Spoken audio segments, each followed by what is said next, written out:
hukum berkorban dan syarat-syarat korban supaya diterami kalian Allah. Mangke kula ajak, kula buka sesi tanya jawab nggih kersane urip. Niki ingkang insyaallah mangke kula jam 7 niki pun saderenge jam 7 pun kedah tengene Masjid Al-Akbar. Ning Masjid Al-Akbar nggih wonten kajian berkaitan tentang manajemen kurban nggih. Nah, hikmah di balik kurban niku napa nggih?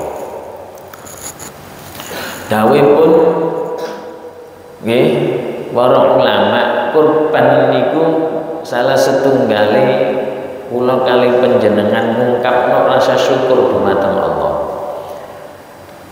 Dawuhipun Allah wonten surah Al-Kautsar, inna a'tayna kal kautsar fasholli li rabbika wanhar. Ketika Allah memberikan nikmat kepada kita semua, fasholli maka salatlah, perintahnya Allah wanhar dan berkorbanlah.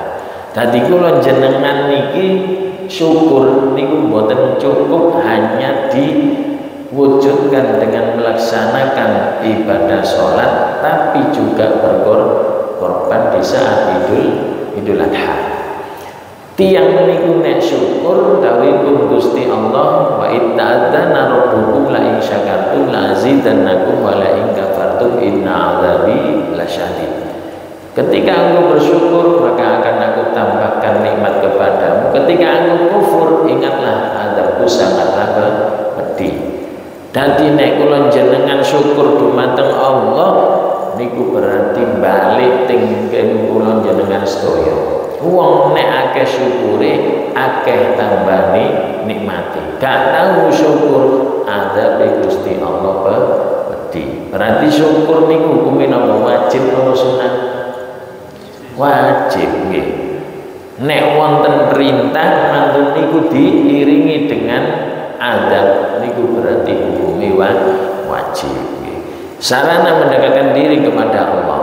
Yen mangkane tiyang niku nek korban dinamakan muqarrib, artinya orang yang mendekatkan diri kepada Allah. Nek kula kali pengen kepingin idek nang Gusti Allah, kepingin oleh syafaat Allah, korban nggih. Melebur dosa amalan yang paling dicintai oleh Allah Subhanahu wa taala. Nah, dawuhipun Kanjeng Nabi, innakum mahsyuruna rijalan wa rukbana wa tujarruna ala wujuhikum.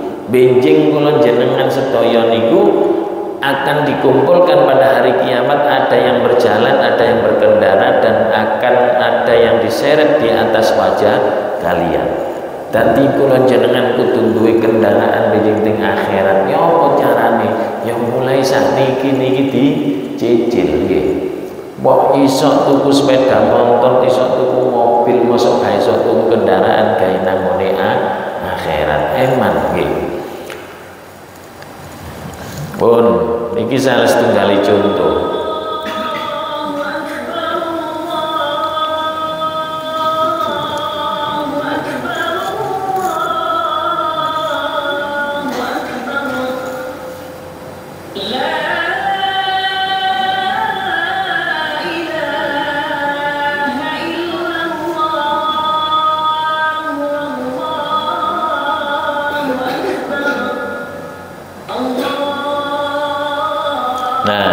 Maksudnya nopo Pak jenengan semerap video ini artinya ngeten wonten surah Yasin Allah dawuh al yauma nakhtimu ala afwahihim wa tukallimuna aydihim wa tashhadu arjuluhum bima kanu yaksibun. Jadi dawuhipun Allah, pada waktu itu kami tutup mulut mereka dan tangan mereka akan berkata kepada kami dan kaki mereka akan memberi kesaksian terhadap apa yang dahulu mereka kerjakan. Benjing kula jenengan teng akhirat niku mulut niki pun ditutup. Mboten saged mikseni, mboten saged pembelaan. Sing ngomong niki tangan, sikil dan lain sebagainya termasuk harta benda kita semua. Dan digunakno harta benda kula sing kali panjenengan angsali sakniki sing diduweni didamel ibadah supaya meneh dadi saksi. Termasuk mobil ditakoni, pernahkah awakmu biyen digawe nang Masjid Bagus Salam jamaah? Pernahkah digawe numpakno hewan kurban? Lah ngoten nggih. Pernahkah sepeda ontel digawe nang masjid ibadah nggih? Makane sholat ketika fardhu no kene, sholat sunnah pindah nopo dikengken Kanjeng Nabi akeh-akeh dolek saksi bumi niku pernah kula jenengan damel sholat. Semakin akeh tempat sing bersaksi kula jenengan sedaya ing akhirat, semakin gede potensine kula jenengan mlebet swarganipun Allah Subhanahu wa taala. Lanjut. Niki dasar hukume. Nah, napa sifat kula jenengan harus mempelajari ilmu tentang korban dan sembelih. Sing pertama niki, ala kullukum ra'in wa kullukum mas'ulin an ra'iyati. Dadi takmir, panitia, penyembelih adalah pemimpin, Pak. Jenengan nek ngene Bagus Salam sebagai takmir niku benjing ditangleti tanggung jawab. Panitia penyembelih adalah pemimpin.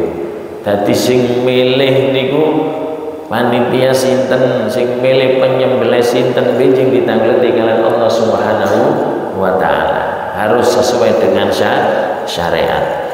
Jadi nek wonten tiang siapa yang beribadah kepada Allah tanpa didasari ilmu, maka kerusakan yang ia perbuat lebih banyak daripada masalah yang diperoleh. Wong nek amal ibadah tanpa ilmu akeh salahe ketimbang asile apike.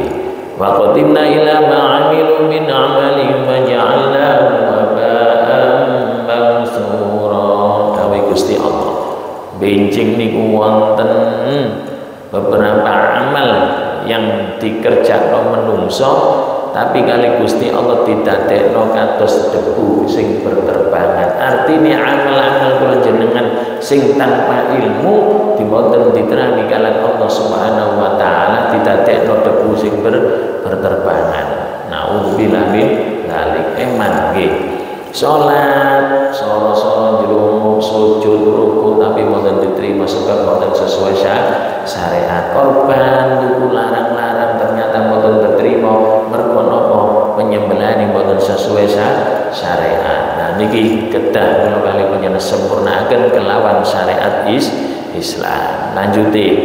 Di samping niku napa mempelajari ilmu tentang sembelih dan kurban supaya tidak terjadi kesalahan ngeten niki Pak. Niki sing mboten sesuai sunnah Rasulullah, tidak sesuai kali perintah Rasulullah. Innallaha katabal ihsan. Gusti Allah niki mewajibkan kula kali panjenengan berlaku ihsan. Ketika nyembelih, ketika mecahi harus dalam kondisi secara baik. Nah ini salah setunggal kesalahan di saat penanganan, saat penyembelihan hewan Pak, penyebabin apa? Pisau kurang tajam, kesalahan posisi berakibat menyiksa hewan dan resiko celaka bagi penyembelih. Nah ini pisau bukan tajam nih Pak. Akhirnya sampai dadekno cilokoi penyembelih. Lah jelungkup nggih. Selanjutnya kesalahan handling niku naleni korban Pak.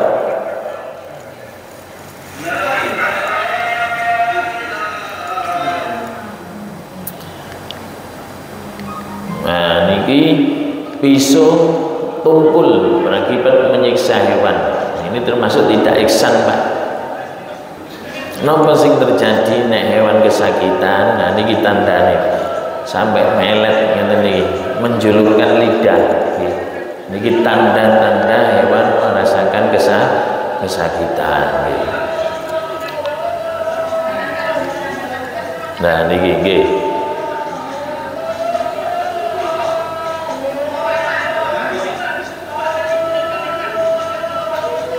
Lanjut.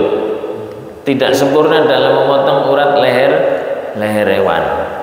Jadi motong tapi mboten terputus urate. Napa sing terjadi? Tangi malih Pak budal nggih. Oh, areke tangi nggih.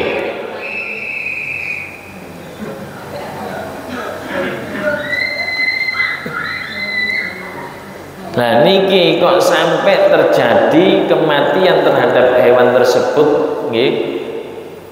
Matine niki mboten terpotong malih, dipotong malih, maka dagingnya hukumnya haram. Karena matinya bukan karena disembelih tapi karena kehabisan darah. Kalau uratnya tidak terputus. Ya, niki pentingnya mempelajari ilmu tentang penyembelihan. Nah, pengikatan salah.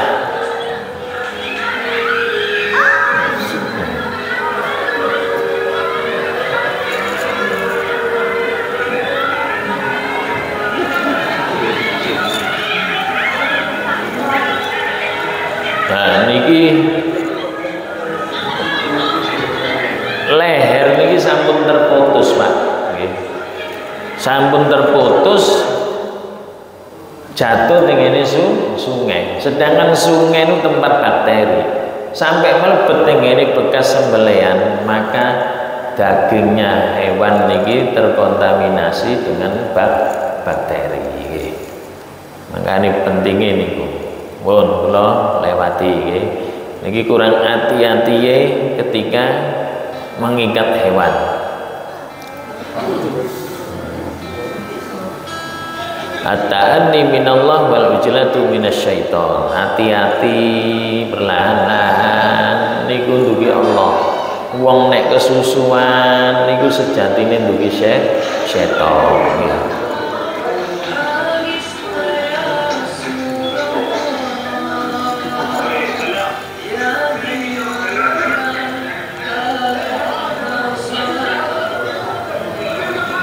Nyon kanca ini sing ngewangi niki, Pak.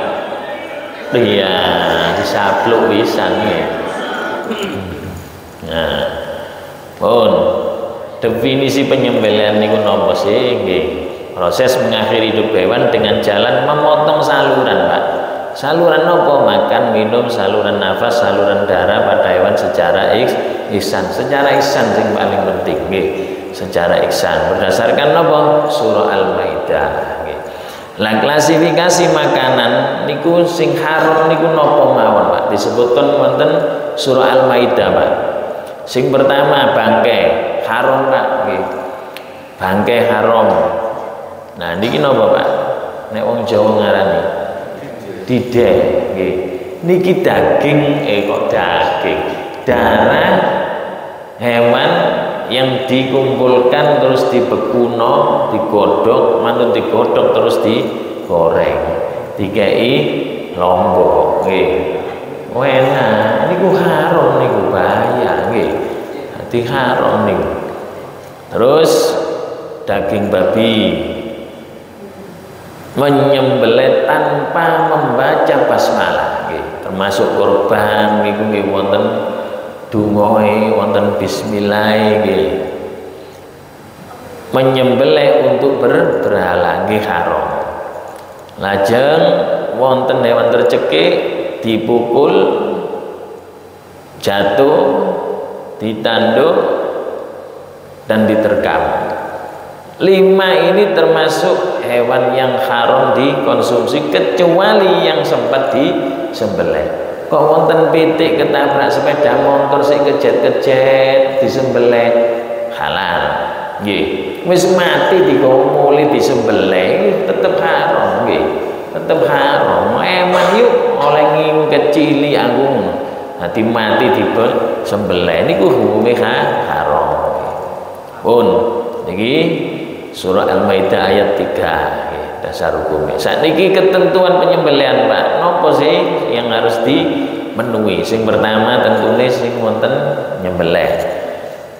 Mangke syarat-syarat penyembelihan niku napa mawon? Waktu, terus hewan, handling, pisau. 3 syarat penyembelih. nggih. Seorang laki-laki perempuan boleh menyembelih. Nggih, boleh menyembelih syaratnya napa berakal atau tamyiz nggih.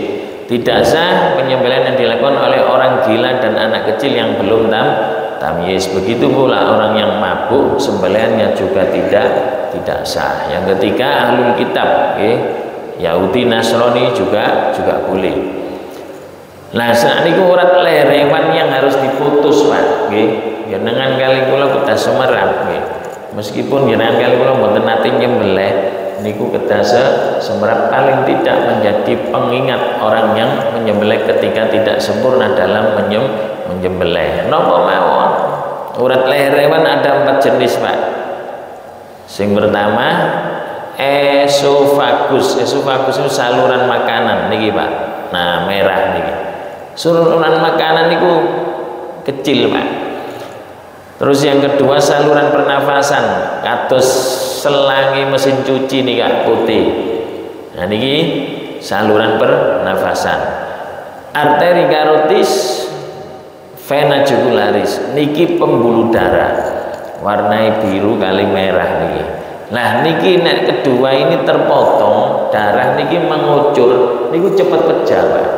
Nek wonten hewan kurban disembelih kok suwi matine, niku bisa jadi pembuluh darah yang boten putus sehingga lama matinya.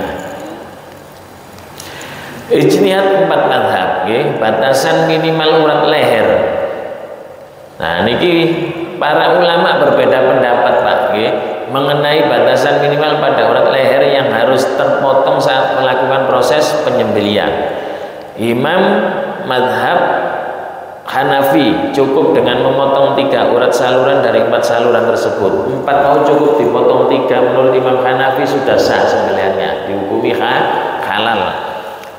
Menurut Imam mazhab Maliki, memotong tenggorokan, saluran pernafasan dan 2 urat di sisi leher tanpa harus memotong kerongkongan saluran makanan. Jadi saluran pernafasan dan 2 urat sisi leher pembuluh darah kalau Pak loro niku pun sah. Tadi nek kerongkongan atau saluran makanan boten terpotong, Imam Maliki menghukumi sudah halal. Imam Asy-Syafi'i dan Imam Hambali sepakat bahwa sembelihan cukup dengan memotong saluran pernafasan dan kerongkongan atau saluran makanan, Pak. Pun sah menurut Imam Syafi'i, tapi cuma kurang ihsan, Pak. Karena apa? Hewan terlalu lama matinya, jadi merasakan sakit lebih lama. Makanya Juleha niku nggak ada ijtihad nopo, sehingga sebaik-baik sembelihan adalah memotong 4 urat saluran leher yang terdapat pada hewan tersebut seluruhnya, Pak. Jadi papat-papatnya dipotong dan dilakukan dengan kuat dan cepat, yaitu 1 kali proses cepat. Jadi sebaik-baik potongan nih, Pak, sapi nih boten suwi-suwi ngrasakno lara niku sing sae, dan 4 saluran diputus semua. Nah niki contoh, Pak nggih. Renjang-renjang Juleha saat menyembelih seperti niki, Pak.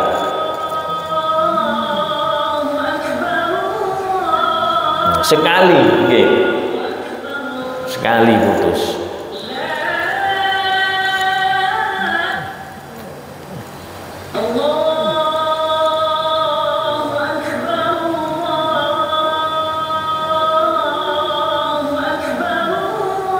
Nah, niki sinten, Pak? Kula dhewe nggih. Oh jenengan ta? Nom-nomane jenengan riyen kene iki nggih. Nah, niki pemeriksaan ulat leher hewan. Hewan belum lansia akan diterapkan oleh akalikat. Kita perhatikan. Nah, niki mengalir dengan deras niki pembuluh darah. Nah, niki lancar ngeten niki 1 2 niki cepet mati, Pak, sapi sakti nggih. Oh, lanjut. Nah, niki contoh. Niki pembuluh darah. Kerongkongan di atas niki gede-gede niki. Lanjut. Saat ini pendapat jumhur ulama, para ulama sepakat salah satu dari 4 orang tersebut tidak ada yang terpotong, meski mengeluarkan darah, tapi mboten wonten sing terputus, maka tidak sah dan dagingnya tidak halal dimakan. Hati-hati, pun mangkane riyen tiang-tiang sepuh riyen mbah kula niku nek ditumbasno ayam ting njaba tumbas ting warung niku mboten purun. Mergo napa? Wedi sembelihane mboten halal nggih. Pun waktu penyembelihan. Kapan niku nek hewan kurban? Di saat 10 Dzulhijjah tasyrik 11, 12, 13 Dzulhijjah boleh. Mamane mincing niku kok riyayane Idul Adha niku tanggal 10. Engko dilungkas Jumatan wis meneh ae dina Sabtu nyembelih angsal nggih boleh. Terus waktunya kapan? Kalau siang disunahkan nggih. Malam makruh tasdid, Pak. Makruh tasdid itu hampir mendekati haram. Nek malam ketika kita menyembelih hewan kurban, dikhawatirkan ada kesalahan di saat menyembelih. Makanya harus dilakukan di saat siang hari, mulai pagi sampai sore. Nek selain hewan kurban, akikoh hari ke-7 kelahiran. Selain akikoh bebas, nggih. Sunai kapan? Waktu siang, malam makruh. Cuma makruh mboten makruh tasdid nggih. Selain hewan kurban. Niki dasar hukume nggih. Langsung kula lewati rujukan hukume nggih. Dasar hukum waktu atau rujukan hukum. Bolehkah kita menyembelih hari tasyrik? Boleh. Disebutkan oleh Allah wonten surah Al-Hajj ayyaman ma'lumat niku artine 11, 12, 13 Dzulhijjah. Nggih wonten kitab tafsir Jalalain disebutkan.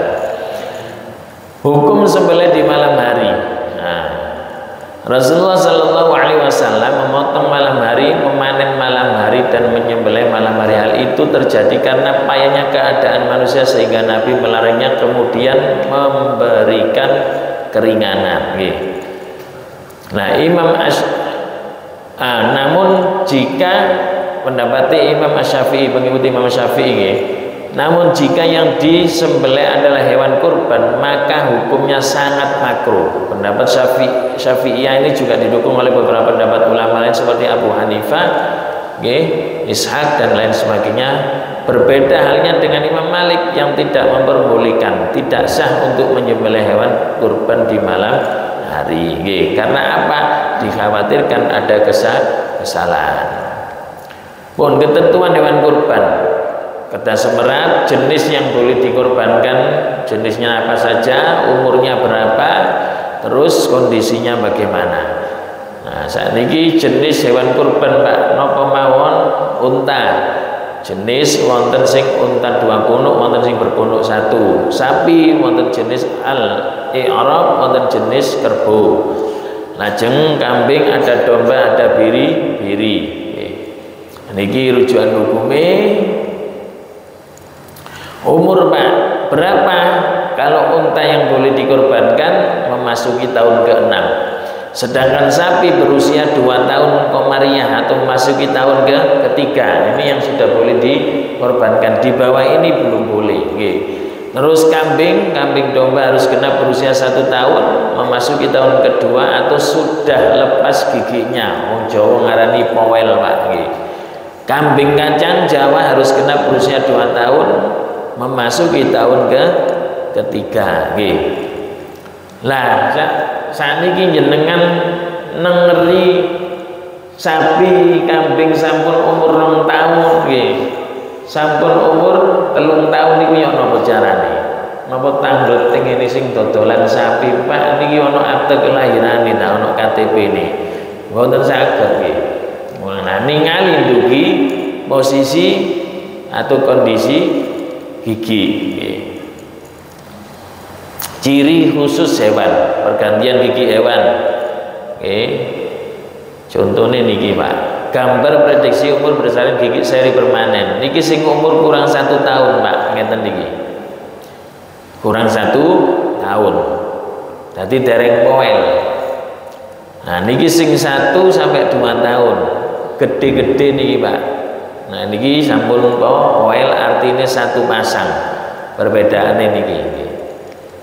Lah niki sing lebih aman 2 pasang, 2 3 tahun, 1 2 3 4. Artinya seri niku sama 1 2. Niki sing saged dikorbankan. Kondisi yang boleh dikorbankan,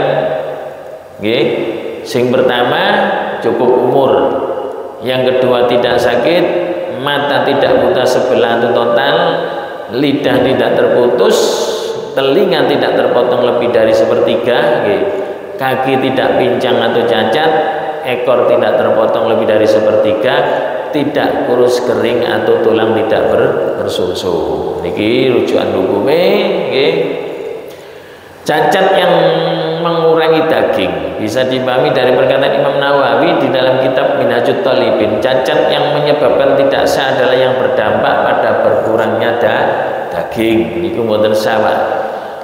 Terus ulama sepakat 4 cacat yang disebutkan dalam hadis Al-Barra, menika sakit parah, sakit sangat kurus, buta sebelah, pincang parah, tidak sah berkorban menggunakan hewan tersebut. Begitu juga cacat yang semakna dengannya atau cacat yang lebih parah darinya seperti buta total, kaki putus dan semisalnya niku mboten sah digunakan untuk berkorban.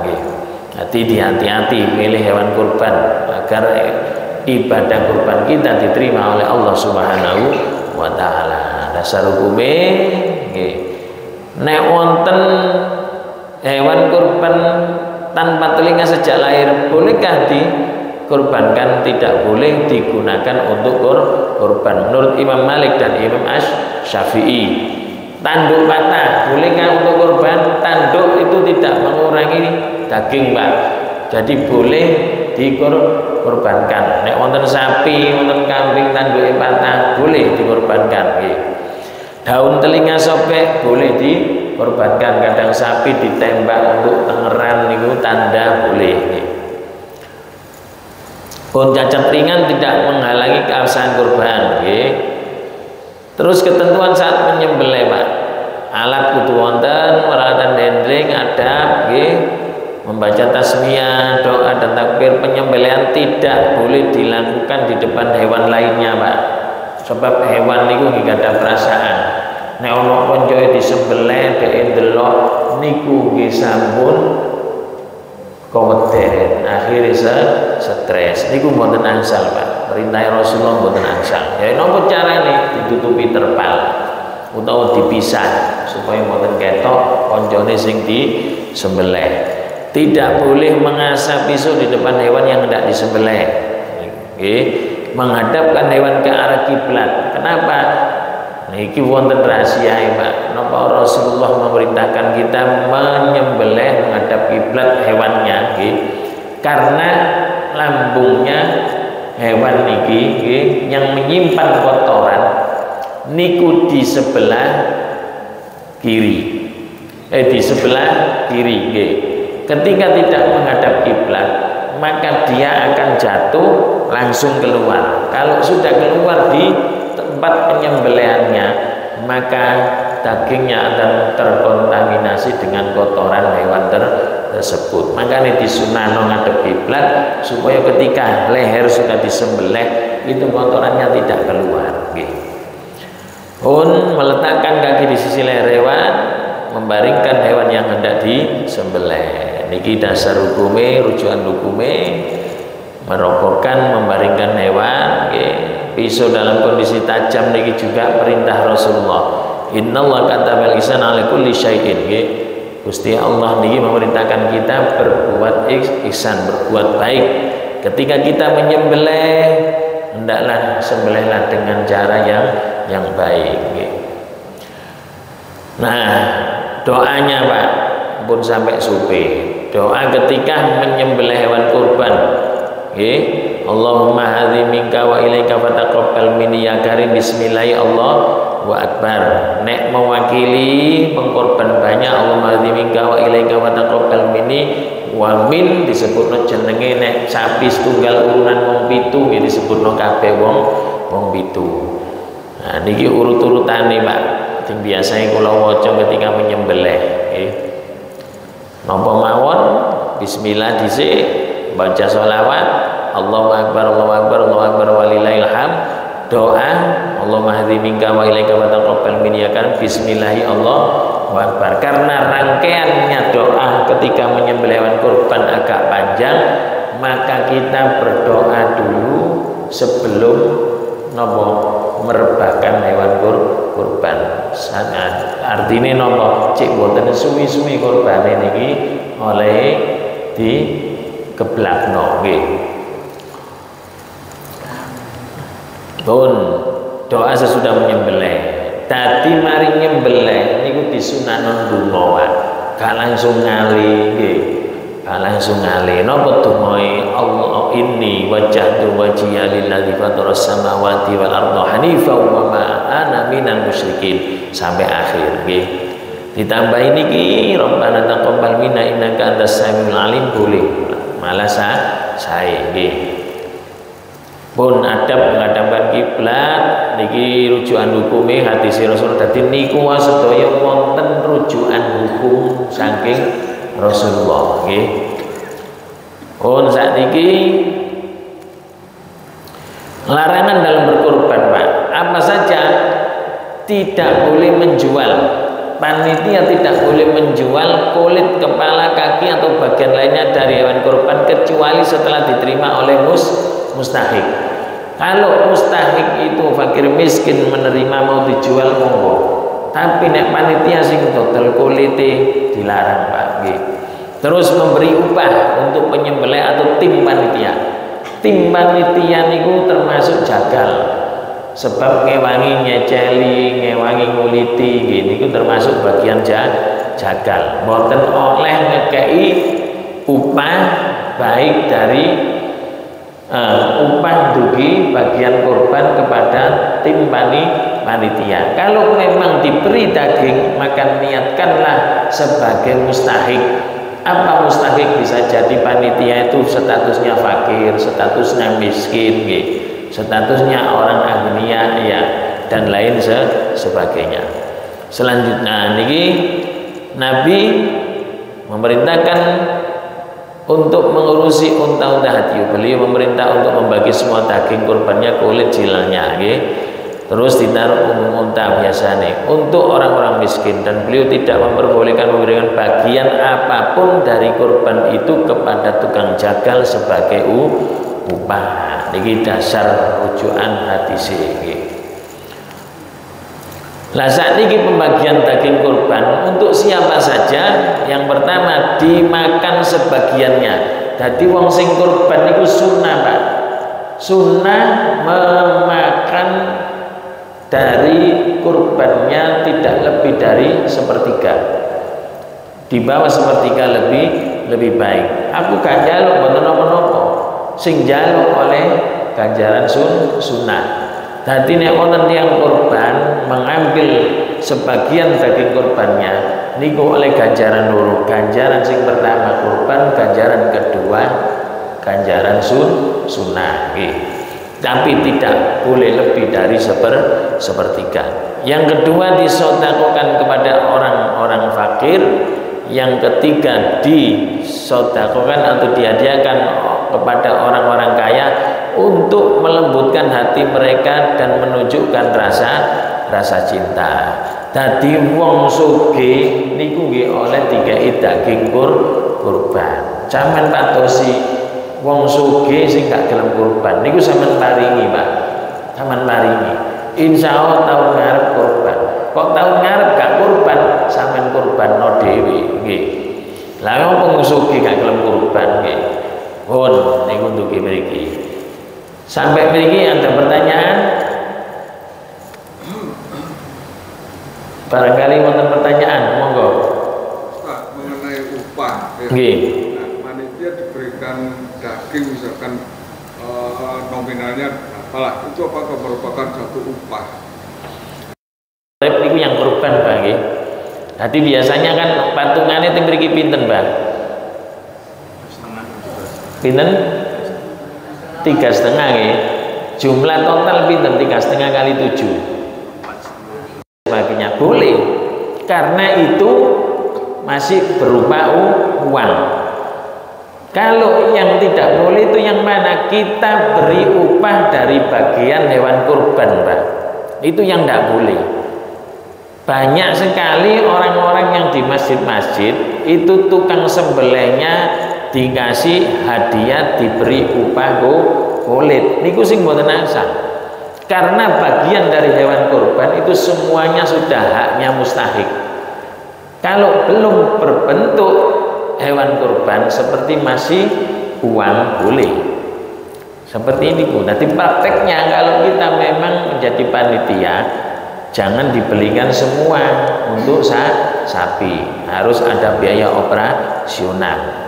Patungannya 3,5, jumlahnya 24.500.000, kita belikan 24 juta untuk sapi, yang 500 untuk biaya operasional. Kadang itu tidak dipikirkan, yang tidak boleh itu bagian dari kurban yang dipakai untuk upah, termasuk kepala dikasihkan kepada tukang sembelih, tidak boleh. Semuanya sudah haknya mustahik. Ngoten untuk jumlah atau kuantitas berat dagingnya hanya muqarrib yang ada ketentuan. Ketentuan untuk muqarrib tidak boleh lebih dari 1/3. Umumnya berat daging keseluruhan, daging itu daging karkas, jadi bukan termasuk tulang dan sebagainya. 100 kilo, umpamanya satu sapi 100 kilo, 1/3-nya kan berapa? 3,3 kan, sepertiganya 3,3, yaitu bagian dari yang berkorban muqarrib. Untuk fakir miskin dan lain-lain tidak ada ketentuan. Kalau yang muqarrib ada ketentuan tidak boleh dari 1/3. Kalau sapinya patungan orang 7 berarti 3,3 dibagi 7, dibagi 7 karena patungan, ngoten wonten malih